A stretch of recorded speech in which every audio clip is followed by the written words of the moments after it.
Bonjour, c'est Thierry Bézier, vous êtes bien sur Intruders TV, je suis avec Jean-Marie Hulot de chez Photonote. Jean-Marie, quelque chose, vous venez juste de me le dire, le nom va un petit peu changer, va un petit peu évoluer. Comment ça s'appelait? C'est-à-dire qu'on a fait toute l'introduction de la société, enfin depuis TechCrunch, depuis 6 mois, toute la partie private beta sous le nom Photonote. C'est en train de préparer par derrière notre, ce qu'on avait esquissé en fait à cette époque-là, qui était notre vision ultime, qui était de réaliser cette encyclopédie photo en ligne. Un petit peu, certains diront le Wikipédia de la photo. Et donc pour ça, on avait déjà à l'époque, mais on ne le décline qu'à partir de maintenant, le nom Photopédia. Donc le produit prend dès aujourd'hui le nom de Photopédia, enfin dès aujourd'hui depuis 2 jours ou 3 jours. Donc nous avons sorti Photopédia et donc le nom de la société changera aussi sans doute après, mais le principal c'est pour le moment tout le marketing est fait autour de Photopédia. Alors cette start-up un petit peu énigmatique parce qu'en privé de bêta et parce que son sujet est assez universel, j'ai envie de dire, de quoi il s'agit pour le plus profane d'entre nous? Quelle est cette entreprise? Quel est le but de votre application? C'est-à-dire qu'il y a deux aspects, je dirais. Il y a l'aspect consommateur, en fait, donc qui lui va arriver, il va rester essentiellement sur le web et qui va avoir en fait un endroit pour consulter et trouver des photos. Donc notre but ultime, c'est de devenir l'endroit en fait où vous allez, où quelqu'un vous emmène éventuellement pour aller trouver des photos sur l'internet sur un sujet donné. Donc les sujets, aujourd'hui les encres, en fait, c'est tous les sujets qui sont dans votre tête, donc tout ce qui, par exemple, est référencé dans Wikipédia, qui est un petit peu référence des concepts de l'humanité comme toute autre encyclopédie.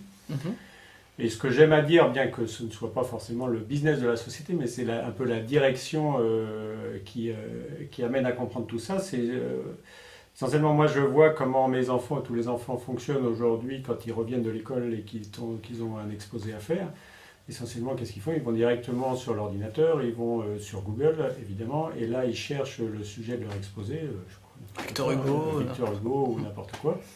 Et immédiatement, ils tombent sur Wikipédia parce que ça arrive en tête dans Google, pour tous ces termes génériques, en fait, de l'humanité. Et essentiellement, après, ils font copier-coller des bouts qui leur plaisent ou qui correspondent exactement à ce qu'ils veulent, et ils ont la partie textuelle de leur exposé. Quand il en arrive au moment où ils veulent illustrer leur exposé, avoir en fait donc des photographies qui leur permettent de rendre tout ça plus attractif, en fait, bon, il y a quelques photos qui traînent sur Wikipédia, mais relativement peu et qui ne correspondent pas forcément. Google Images ne rend pas là des choses qui soient vraiment exploitables. Souvent, c'est plutôt de la vignette. Enfin, c'est pas généralement la qualité. Et puis c'est un peu illégal aussi. Pas forcément, hein, parce que sur Google, depuis hier, je crois, on peut mettre des filtres Creative Commons qui vous permettent de réutiliser en fait les images.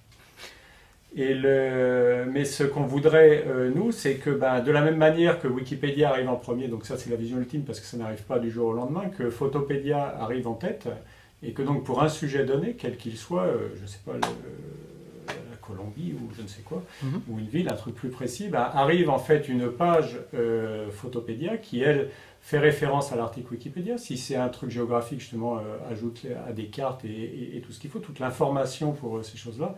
Mais surtout en haut, vous donne la liste des meilleures photos sur le sujet donné.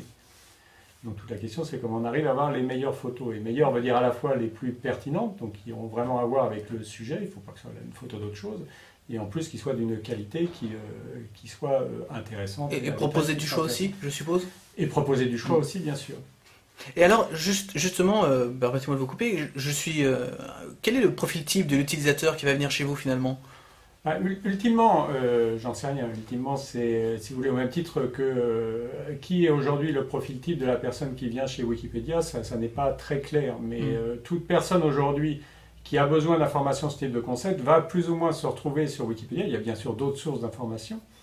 Mais ils ont obtenu une telle visibilité, et donc que ce soit dans le monde éducatif, donc ce que je venais à parler, jusqu'à des gens qui veulent même faire des magazines, etc., c'est toujours une source à partir de laquelle ils pourront rayonner, trouver d'autres informations, déjà avoir pas mal d'informations et aller un petit peu plus loin.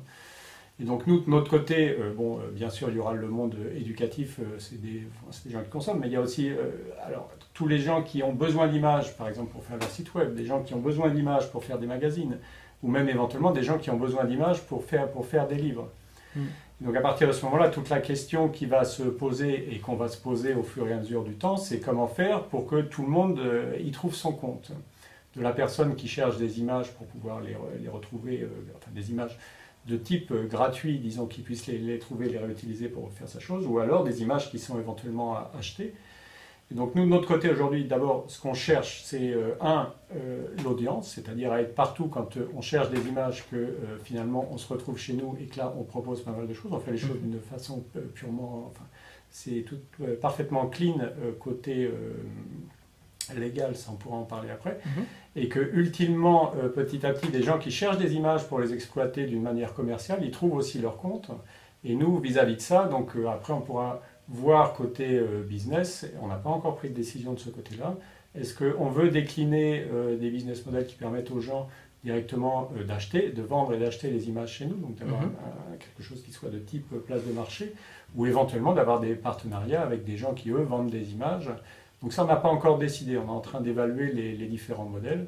Et côté business, d'ailleurs, bon, il y a aussi l'aspect publicitaire qui est quelque chose sur ce genre de choses qui est de type moteur de recherche, etc. et quelque chose qui fonctionne, mais bon, pour que ça fonctionne bien, il faut là beaucoup de volume.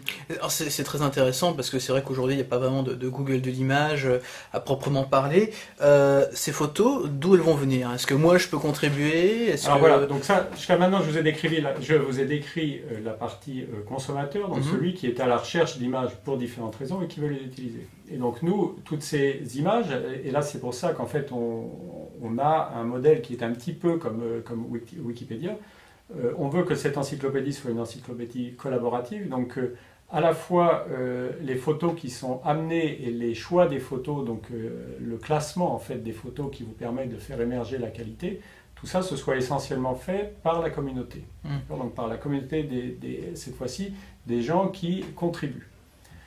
Alors après on a essentiellement dites-vous que vous avez des pages Photopédia dans lesquelles vous avez des photos, puis vous voulez en rajouter. Alors vous avez deux façons en fait d'agir. Soit vous avez des photos, d'accord? Et donc là on vous donne la possibilité d'amener vos photos à l'intérieur du système et en quelque sorte de les proposer, de les nominer pour un article donné. Donc essentiellement vos photos elles sont sur vos disques durs ou elles sont d'ailleurs sur d'autres systèmes, Flickr, Picasa, etc. Nous on n'est pas...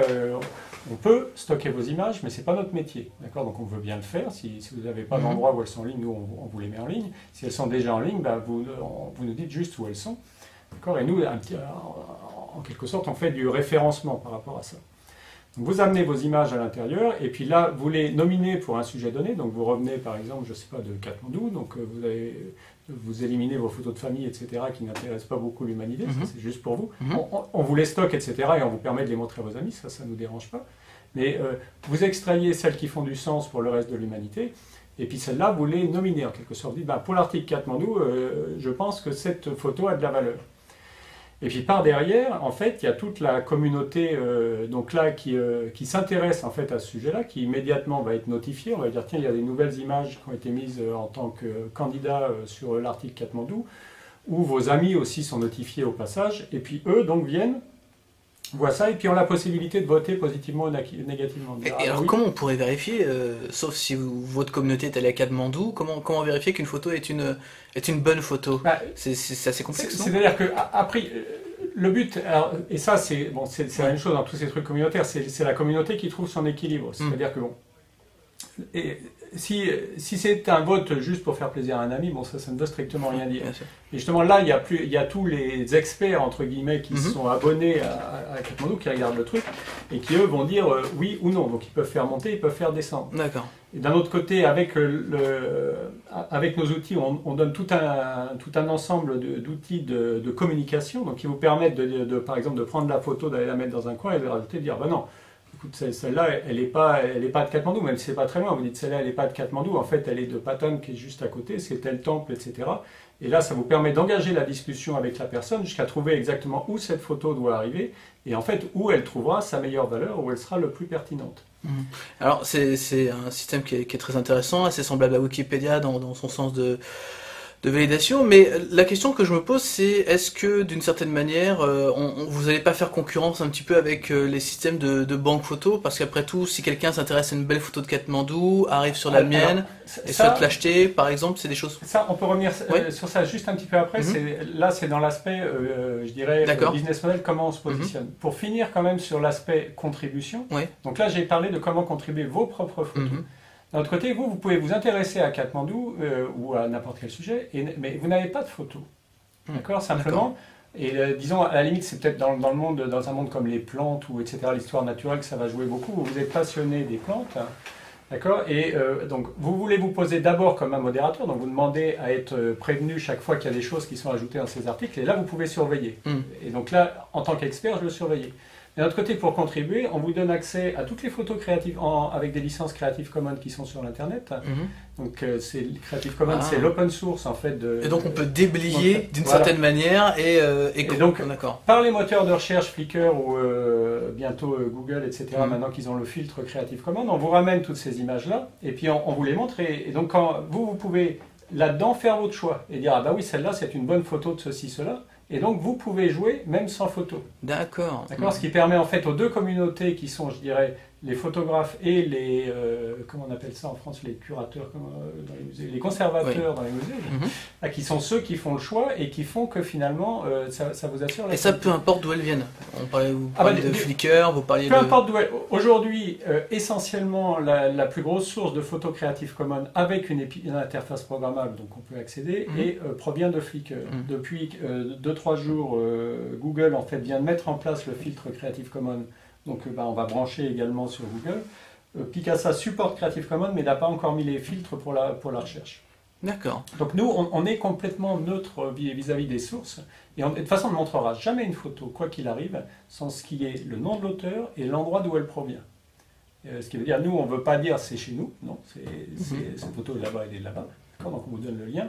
Et en plus, on a le nom de l'auteur avec un lien vers l'auteur. Donc de ce côté-là, on respecte entièrement les droits de tout le monde. On ne laisse personne accéder à des photos à l'extérieur pour les réutiliser si elles n'ont pas les bonnes licences. D'accord. Donc ça, c'est pour vous donner l'ensemble de la contribution. Et cette partie, en fait, accéder, créer cette possibilité de rangement des photos de l'univers, même si vous n'avez pas de photos, ça va bien au-delà, en fait, de tout système aujourd'hui de partage de photos. Ça, c'est pas là-dessus qu'on se positionne, on se positionne sur autre chose.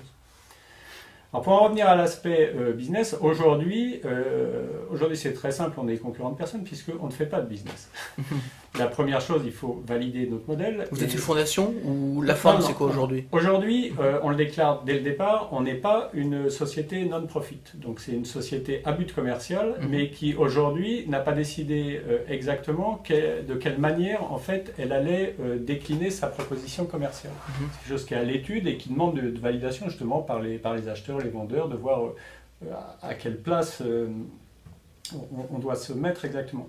Donc ce qu'on fait aujourd'hui, et de toute façon sans quoi il n'y a rien, c'est de créer un réseau de distribution. On crée un réseau de distribution pour les photos qui est en fait gigantesque. Imaginez que si on obtenait ne serait-ce qu'une partie de l'audience de Wikipédia et la même visibilité, immédiatement vous donnez l'endroit de référence en fait pour distribuer les photos des gens et que après c'est ça le défi aujourd'hui finalement. Et donc, mais nous essentiellement, ultimement dans tout ça, on n'est qu'un intermédiaire. Le défi, c'est de créer vraiment ce réseau de distribution. Si ça marche, on a un très gros réseau de distribution, donc on devient un intermédiaire entre ceux qui veulent montrer leurs photos pour une raison ou pour une autre, soit pour leur promotion, soit pour vendre, et ceux qui veulent acheter ou réutiliser des trucs gratuits en respectant les licences, en mettant les noms d'auteurs, etc.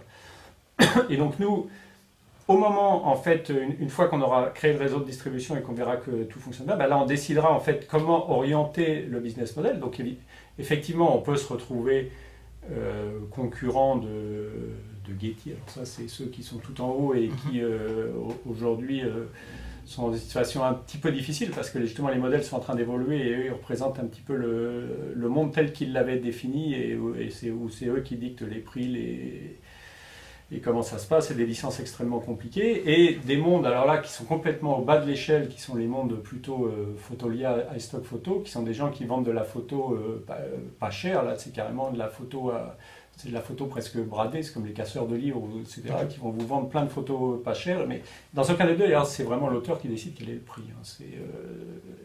Et ni même quel est le pourcentage qu'il récupère. Et puis il n'y a pas de critères à la beauté non plus. Enfin, je veux dire, il n'y a pas de critères dans. On achète un format, on achète un nombre de formats, on n'achète pas forcément une œuvre. En plus, il y a des choses d'exclusivité, etc. Nous, à partir du moment où on entrera dans ce monde-là, on veut quelque chose d'extrêmement simple et. Notre culture, la culture de beaucoup des fondateurs de la société, tout le monde ici vient d'Apple en quelque sorte. Et il y a une espèce de culture qu'on a bien vue avec iTunes. Personne n'a jamais réussi à vendre de la musique en ligne, c'est beaucoup trop compliqué, etc. Apple est arrivé, a fait son machin, un truc extrêmement simple, $1 ou €1 pour tout le monde. Et puis a réussi à aligner le monde autour. Donc je ne dis pas que nous, on a la puissance d'Apple, la force d'Apple, etc. Mais une chose qu'on retiendra toujours de ce modèle, c'est qu'un modèle simple, extrêmement simple à comprendre pour tout le monde, par exemple, si moi j'ai des photos, je veux les vendre, je dis le prix, d'accord, et de l'autre côté, les gens achètent, ils l'achètent avec PayPal ou n'importe quoi, enfin essentiellement PayPal, ça règle tous les problèmes de currency, etc. Et puis au milieu, il y a un partage de revenus qui se fait. Mais c'est ce genre de modèle-là qu'on vise. Et en ce sens-là, on serait peut-être plus proche des gens qui font du stock photo que du Getty, où là c'est beaucoup trop compliqué. Getty, je les compare en fait justement aux majors de la musique, si vous voulez, qui ont des modèles compliqués et qui aujourd'hui sont face à des challenges difficiles pour aller vers ce nouveau monde en fait qui est beaucoup plus simple. Alors la musique, ils sont en train de se battre contre les pirates, essentiellement c'est les seuls concurrents dans toute cette affaire. Et puis Apple a réussi à s'introduire au milieu en disant nous on va faire quelque chose d'extrêmement simple, et c'est tellement simple qu'on a même une chance de gagner vis-à-vis de la musique piratée. Est-ce que vous avez l'impression que vous avez aussi une part d'évangélisation, dans la mesure où on parle à l'instant de la musique piratée, mais aujourd'hui l'exemple des exposés est un très bon exemple, les gens manipulent images Google de manière assez exotique et pensent que les images appartiennent à tout le monde dans la mesure où on peut les trouver. Est-ce que ça va pas être un peu délicat également pour Photopédia de devoir évangéliser les gens et leur dire vous ne pouvez pas faire tout ce que avec les images, mais chez nous, vous pouvez vous en servir pour vos usages de manière simple, légale, etc. C'est ça aussi le gros du travail pour vous ? C'est-à-dire que, nous, on ne peut pas dire que c'est le gros du travail. Nous, vis-à-vis de ça, on a une démarche éducative, et ça se retrouve partout.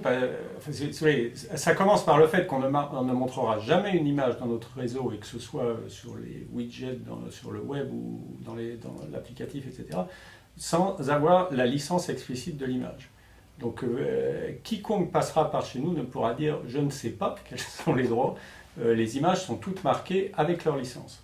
La deuxième chose, c'est que clairement on est très pro Creative Commons, il n'y a pas de question à ce sujet-là. Le Creative Commons pour nous est un modèle, et d'ailleurs on a Joey Ito qui est le CEO de Creative Commons, qui est à la fois membre du conseil d'administration et investisseur dans la boîte. Et pour moi, en fait, je pense que pour la nouvelle génération de photographes, Creative Commons est un exemple, en fait. Ce qui est un exemple, c'est il faut qu'ils voient ce qui s'est passé dans le monde de l'open source. Dans le monde de l'open source, du software, au départ, du software gratuit, qu'est-ce que c'est que ces gens? C'est des religieux, qu'est-ce que c'est que ce truc? C'est bizarre, etc. Et puis regardez, avec les quelques années depuis le début de l'open source, petit à petit, l'open source est devenu une réalité. Au même titre, et moi qui dirigeais les équipes de développement chez Apple, etc., ça a complètement révolutionné la manière de faire du software. Vous ne me demandez pas comment je vais tout refaire à zéro, d'accord, et le copier en quelque sorte, ce qui existe déjà, mais non. Voilà ce qui existe dans l'open source. Vous allez faire votre marché, il y a ceci, il y a cela. Et tout ça, ça a des licences non polluantes, donc c'est réutilisable. Donc vous réassemblez, c'est vous. Pour tout ça, vous faites des développements qui améliorent ça, vous le rendez à l'open source, et donc le jeu est complètement acquis. Et puis après, vous réassemblez, vous faites des trucs au-dessus, et tout ça va très bien. Et les gens de l'open source, là-dedans, qui ont fait le truc, vous me direz, mais c'est eux, là-dedans, ils deviennent les rois du pétrole. Parce que après, vous cherchez, qui sont les gens qui peuvent m'aider à faire le mieux tout ça? C'est tous ces gens qui l'ont fait. Donc vous contactez ces gens. Et puis donc c'est eux qui deviennent soit qui sont engagés, soit, mais ça devient le pool en fait, vous allez chercher les gens. D'accord. Donc qu'est-ce qu'ils ont fait avec l'open source? Ils ont réussi à faire leur propre promotion, d'accord, et une promotion très valide, la promotion par ce qu'ils avaient fait. Ils ont montré, je suis la bonne personne pour le faire. Et donc résultat, ils sont devenus les gens qui ont du succès dans ce monde-là. Dans le monde créatif, c'est quelque chose qui aujourd'hui est aussi à mettre en valeur. Parce que l'Internet, que beaucoup de photographes professionnels, etc., voient comme un danger, il faut aujourd'hui, bien sûr, au début, vous dites, bon, je peux me faire voler mes photos, donc c'est un danger. Mais il faut aller un petit peu plus loin que ça et dire, bon, de toute façon, c'est une réalité. D'accord? Donc, des photos que je mets sur Internet, il y a un risque, même en copie d'écran ou n'importe quoi, que les gens me les prennent. Et d'un autre côté, c'est un mécanisme de promotion formidable. Et donc, tant qu'à faire, je vais utiliser l'Internet comme mécanisme de promotion, quitte à mettre des images qui ne sont pas réutilisables en print ou des choses comme ça. Et je les mets avec une licence Creative Commons qui dit essentiellement, vous pouvez réutiliser cette image, mais vous avez à mettre mon nom avec. Et donc, l'image se propage avec votre nom, dans les bons cas avec des liens, et donc, résultat, vous faites votre promotion. Et donc, si vous faites du bon travail, eh ben vous serez remarqué, vous acquérerez de la célébrité, et à partir de ce moment-là, vous pourrez peut-être même devenir un photographe professionnel. C'est très intéressant. Comment est venue cette idée-là? Qui sont les fondateurs? Et pourquoi? Est-ce qu'il y a une idée de base, une idée de départ? Les fondateurs, en fait, à l'origine, moi je suis de Next et Apple. Donc j'ai passé 10 ans chez Next, du début à la fin, et puis après, un petit peu de temps en Internet, à nouveau 5 ans chez Apple en tant que CTO de la division application. Et donc, la photo m'a toujours intéressé aussi, etc. Mais donc à un certain moment, j'ai décidé de partir d'Apple pour différentes raisons. Et à ce moment-là, donc j'avais un groupe à Paris d'environ 25 personnes, et il y en a à cette époque-là 4 en fait qui ont décidé de partir en même temps que moi. Et donc à partir de ce moment-là, on a voulu faire autre chose. En fait, on ne voulait pas aller aux États-Unis, donc on a décidé de faire autre chose. Et puis bon, on a commencé différents trucs, et puis moi j'ai beaucoup voyagé à l'époque, et je m'intéressais à la photo, donc j'avais accumulé beaucoup de photos, et j'avais toujours cette problématique, déjà du temps où j'étais à Apple, de comment aller au-delà de la photographie personnelle, parce que c'était l'époque où apparaissait Flickr, etc. Et donc petit à petit, donc, cette problématique, j'ai vraiment essayé de comprendre, si vous voulez, donc bien sûr, il faut avoir quelque chose d'équivalent à iPhoto Picasa, ça c'est la base, c'est très bien fait, donc il faut des choses du même type, ça il n'y a pas de question, et puis en plus communiquer bien avec eux. Ensuite l'aspect communautaire, j'ai beaucoup regardé du côté de Flickr, justement, qui est un bon exemple, parce que justement permet aussi de la distribution avec les tailles. Alors, les Flickr c'est quelque chose de bien, mais les photos ne durent pas en quelque sorte, vous avez une espèce de fenêtre avec des millions de photos qui passent, et puis vous avez une toute petite fenêtre temporelle où vous allez être vu. Et puis après, très rapidement, ça se transforme en un jeu de... Si vous voulez, Flickr, c'est un truc social, d'accord? Vous apprenez, vous échangez avec des gens, et essentiellement en commentant sur leurs photos. Essentiellement, je schématise un petit peu, mais vous dites à quelqu'un sa photo est bien, il va vous mettre sur une de vos photos, c'est bien. Donc c'est bien, et puis, mais comme chacun a eu un commentaire, pof, la popularité monte. Et donc résultat, vous faites monter votre popularité, mais aussi en développant votre environnement d'amis. Donc ça a des côtés bons, mais c'est pas exactement ce que moi j'avais dans la tête. Et d'ailleurs, on pourrait le faire, ça? Petite parenthèse sur les photos sur Photopédia. On peut faire des commentaires, etc. Mais c'est pas le centre, si vous voulez. Tout ça, c'est des acquis. Oui, il faut pouvoir tout mettre en ligne, donc on vous laisse mettre toutes vos photos en ligne. Au même titre que iPhoto Picasa, vous me les mettez. Si j'ai un compte Flickr, par exemple, et on vous les met chez Flickr, avec 10 000 photos, où je peux vous les passer direct. Directement, dans les deux sens. Vous pouvez synchroniser ce qu'on a avec Flickr, enfin tout de ce côté-là, on vous facilite la vie pour que vous... Même sur les tags, si on leur donne des titres, tout ça, ce sera... Tout ça, ça passe. D'accord. Enfin, tout ce qui passe avec des interfaces programmables Flickr passe. Et sur Flickr, donc, si vous voulez, il y avait quelque chose qui me manquait, parce que je voulais que ça reste. Je voulais qu'il y ait quelque chose qui reste à terme, ce qui avait de l'intérêt, enfin mes photos personnelles, ça c'est mon business, mais ce qui avait un intérêt pour l'humanité en général, et comment faire que ça reste et que ces photos après puissent être vues et réutilisées par d'autres. Donc j'ai aussi beaucoup essayé du côté Wikipédia, et donc j'ai pas mal de photos de toute la région d'Asie du Sud-Est, Himalaya, qui illustrent beaucoup d'articles Wikipédia. Et donc, mais là, le problème c'est bien, ça reste, mais c'est un peu lourd. C'est un peu difficile à mettre en œuvre. Wikipédia n'est pas fait pour ça, même s'il y a Wikimedia Commons qui vient avec. Vous pouvez le faire, mais c'est pas... C'est pas fait pour ça, c'est pas exactement la même vision. Et donc c'est pour ça que petit à petit on est arrivé à cette vision de faire quelque chose qui soit 100% orienté photo, et puis, mais qui permette en fait cette illustration de tous les concepts de l'humanité, donc qu'on organise essentiellement aujourd'hui autour de Wikipédia. C'est quoi les grandes étapes du développement de Photopédia cette année? C'est-à-dire d'abord, donc par derrière, il y a plusieurs années de travail puisqu'on a à la fois un client Mac Windows et donc un service web. Donc c'est du développement lourd par rapport à beaucoup, je dirais, de projets web 2.0. Et donc est arrivé vers le mois de septembre, quand on en a parlé la première fois à TechCrunch 50. Et donc là, le but c'était d'en parler à l'extérieur pour obtenir en fait un ensemble de bêta-testeurs qui allaient nous aider à valider le produit et à continuer à l'amener dans la direction où on voulait. Parce que c'est pas tout l'aspect encyclopédique, il y a des aspects de modération. Enfin, d'une part, il y a tous les bugs qu'il fallait gérer, mais après il y a tout un espèce de truc qui ne se met pas en place tout seul, justement pour arriver à faire émerger la qualité, etc. On avait besoin de faire un certain nombre d'expériences qui nous a amené pendant 6 mois, donc depuis septembre en fait jusqu'à maintenant. Et puis la grande étape c'était il y a quelques jours, là quand on a sorti donc Photopédia, le produit Photopédia, on a ouvert le site web et avec les applications par derrière, etc. Et donc avec la fanfare, TechCrunch et tout. Et là c'est parti là. Et là c'est parti, c'est très bien parti d'ailleurs. Les commentaires sur Twitter c'était un flux ininterrompu de commentaires élogieux. Donc tout est pour le mieux. Le lancement a été réussi. Très bien. Merci beaucoup Jean-Marie pour tous ces détails sur Photopédia. Il ne reste plus maintenant qu'à nos utilisateurs d'aller voir et d'aller contribuer, et même s'ils n'ont pas photo de le faire, ce qui est aussi très agréable quand on a envie de participer à des projets open source et aussi ouverts que le vôtre. Merci beaucoup. Au revoir.